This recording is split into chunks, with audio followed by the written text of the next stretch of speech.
माफ करा, वेळ कमी आहे आणि कमी वेळेमध्ये बॅटिंग करायची असल्यामुळे मी कोणाची नावं घेत नाही. व्यासपीठाचे सगळेच मान्यवर समोर उपस्थित बंधू भगिनी, आताच ज्यांनी आपल्या समोर पारकर हे शहर विकास आघाडी आपल्याला पोटतिडकी दिसली असेल, कणकवलीसाठी विजन दिसलं असेल आणि कणकवली हे का शहर विकास आघाडीच्या हातात नगराध्यक्ष पद सहित सगळे नगरसेवक निवडून आले पाहिजे यासाठी जे काय मनोगत सन्माननीय संदेशजी पारकर यांनी आपल्या समोर इथे ठेवलेलं आहे, आपण सगळे त्यावरती विचार कराल यासाठी विनंती करण्यासाठी आम्ही इथे सगळे जमलेलो आहोत. कणकवली लहानपणापासून बघतोय ही आघाडी तयार होण्यासाठी पण अनेक व्यासपीठ हे फक्त कणकवलीची सेवा करण्यासाठी एकत्र आलेलं आहे, बाकी इतर कुठल्याही विषयासाठी.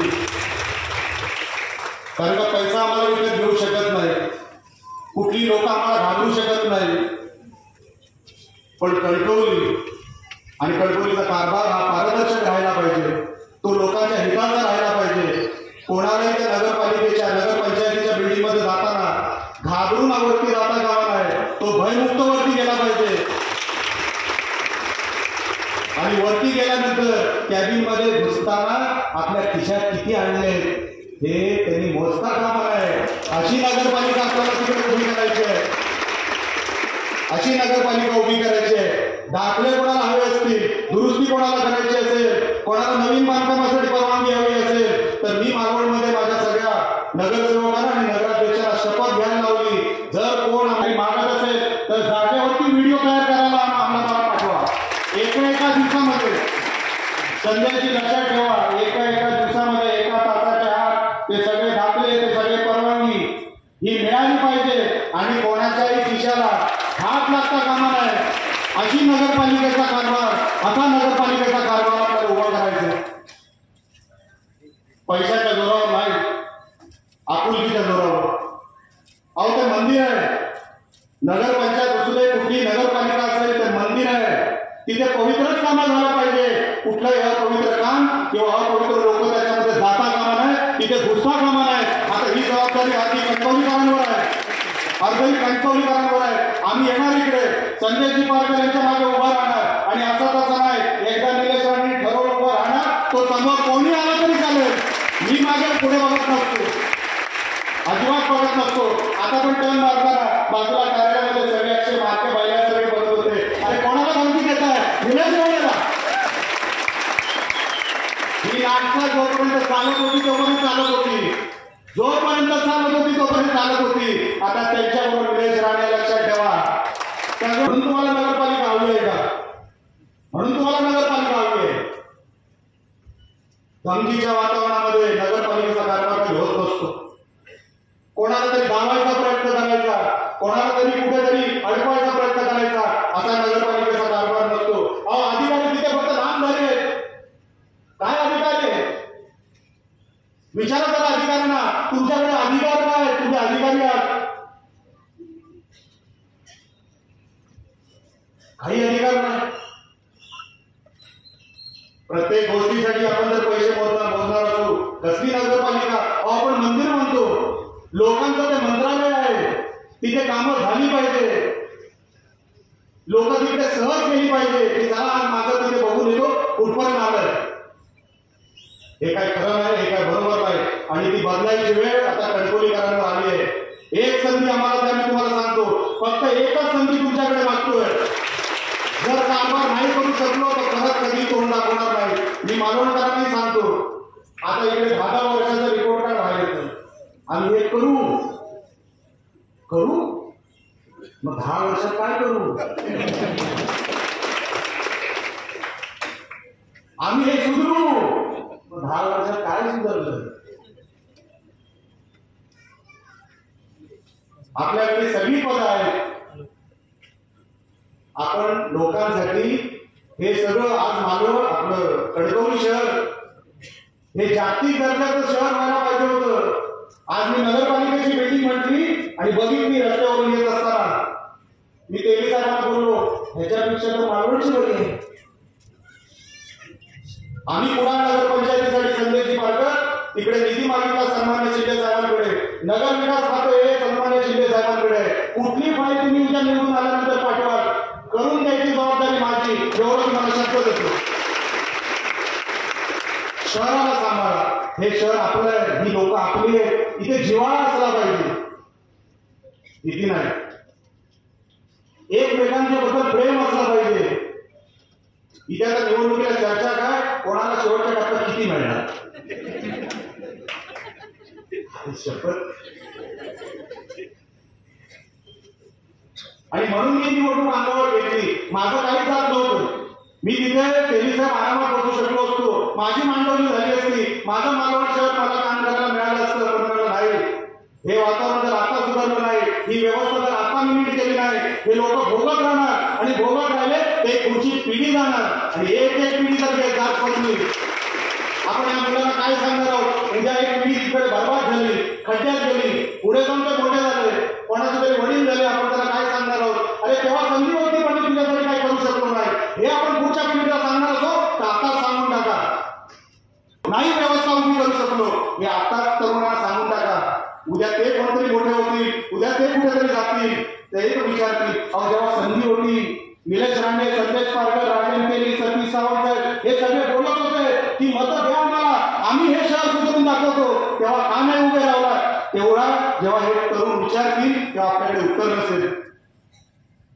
ते उत्तर देण्यासाठी आताच कोणाच्या मागे उभं राहायचंय हे तुम्ही ठाम मनामध्ये पटवून घ्या.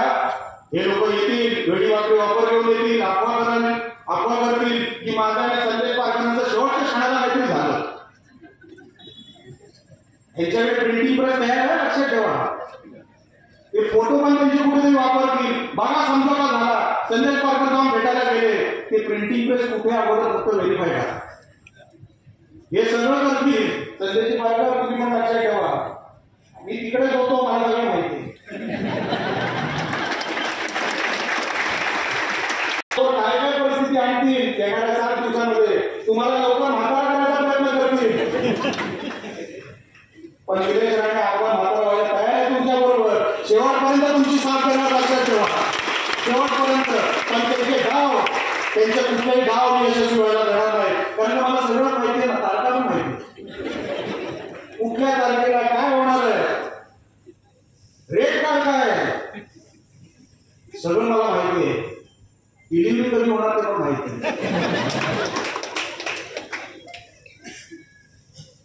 आणि डिलिव्हरी झाली म्हणजे त्या गोष्टीची. आणि नंतर जर हे सगळं व्यवस्था बिघडली 5 वर्ष पकड जाणार, लक्षात ठेवा. म्हणून आम्ही संदेशी पारकर याला सपोर्ट द्यायचा ठरवला. जसं मी 10 वर्ष पराभवानंतर कुडाळ मालवणच्या जनतेसमोर गेलो, अहो तुम्हाला दया येत नाही, 2 वेळा हरलो मी, आता तुमच्या समोर आलेलो आहे.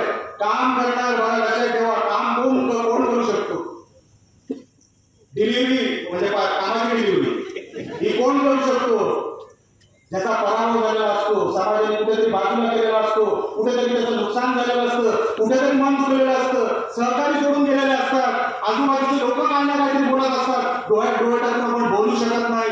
तोच माणूस एकदा खुर्चीवर बसला तर तुम्हाला न्याय तोच माणूस घेऊ शकतो, लक्षात ठेवा, इतर कोण माणूस घेऊ शकत नाही. सगळ्यांची पोटं भरलेली आहे, सगळ्यांची पोटं भरलेली आहे. मला माहिती आहे सगळ्यांची वजन किती आहे. 10 वर्षापूर्वी किती होते,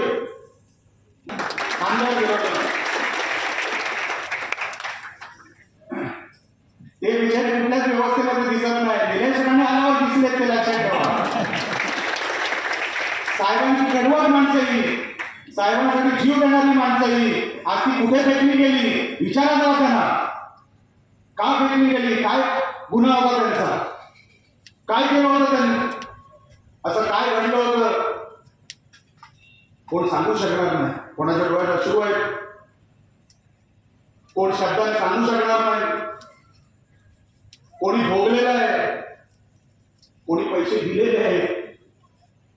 अरे आमच्याकडून, अरे आम्ही तर साहेबांची लोक, तरी सुद्धा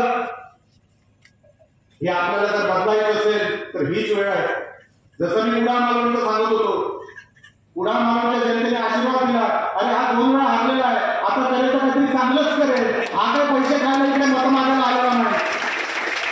आणि एका वर्षाच्या आत सन्मान्य शिंदे साहेबांच्या आशीर्वादाने, सन्मान्य फडणवीस साहेबांच्या आशीर्वादाने आज जे आम्ही करू शकलो, आणि नगर विकास खात्याने खास करून संदेशी पारकर तुमच्या 11 नागरी सुविधा बाहेर करा, 11 नागरी सुविधा, पण त्याच्यावरती नगरपालिकांचा जो निधी असेल तो जेवढा पुढा मालवणला मिळणार तेवढा तुम्ही कंट्रोलिंग उतरवणार, त्याच्यापेक्षा जास्त आला तरी चालेल, पण ते तुमच्याकडे करणार.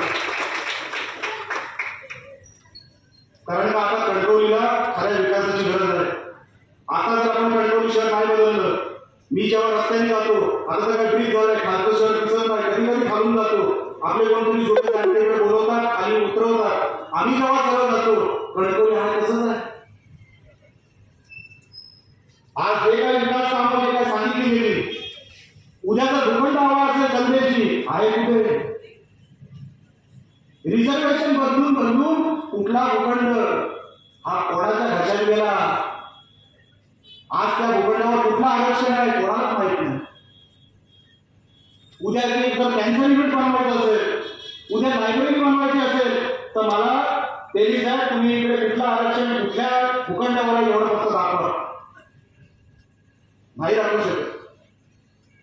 म्हणून मी तुम्हाला सांगतो, परवा पण मी काय सांगितलं, अरे मतदारांच्या यादीमध्ये हे काय चाललंय, म्हणजे अगोदर मतदान ठरलेलं आहे आणि नंतर काय सांगायचं त्याच्यावरती.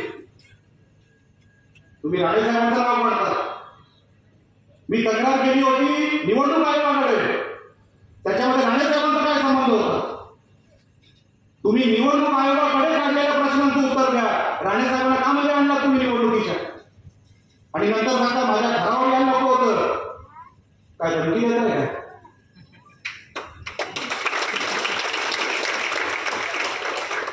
जेव्हा निलेश राणे कोणी नव्हता ना, आमदार नव्हता, खासदार नव्हता, कुठलंही पद नव्हतं, रत्नागिरीमध्ये आता उदय सामंत येतील त्यांना विचारा, 3 आमदार, खासदार, पालकमंत्र्यांना अंगावर येणारा निलेश राणे तुम्ही मला घालवलं होतं म्हणे माझ्या घरावर. अरे तुझ्या घरावर नाही गेलो मी निवडणूक आयोगावर गेलो. उद्या परत निवडणूक आयोगाच्या ऑफिसमध्ये जाणार आहे, इकडे कणकवलीला.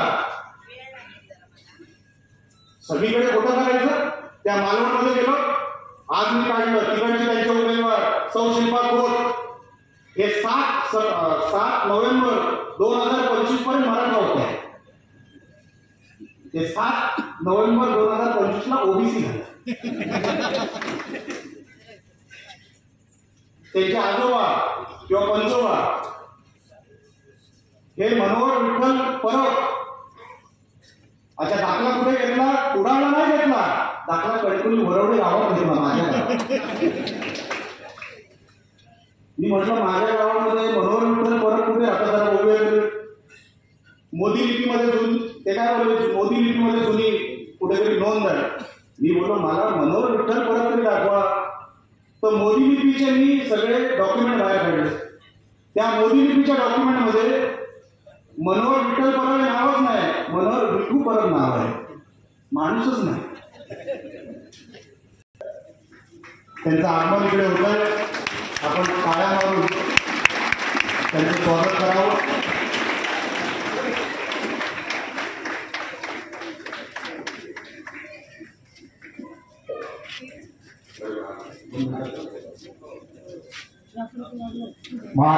तर मनोहर विठू परब आणि मनोहर विठ्ठल परब हे कोण, हे आम्ही आजपर्यंत शोधतोय. म्हणजे सगळं खोटं, सुरुवातच खोटं. सुरुवातच जी खोटी होते त्याचा अंत कधी चांगला नसतो. म्हणून मी तुम्हाला विनंती करणार आहे, सन्माननीय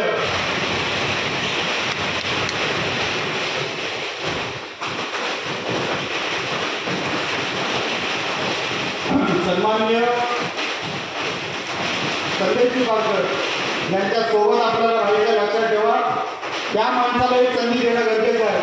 कारण का तो माणूस उद्या नगरपालिकेमध्ये गेला, नगरपंचायतीमध्ये गेला तर आपली सेवा आणि त्यांच्या मागे आम्ही त्यांना वाटेल ते त्यांना मी सांगितलं आहे त्या दाखल्यासाठी कुठल्याही कामासाठी एकही रुपया आपल्या नागरिकांना, आपल्या ह्या मुलांना, आपल्या ह्या माता भगिनींना द्यायचा कामा नाही, कोणी घेता कामा नाही, अशी व्यवस्था तिकडे उभी करा.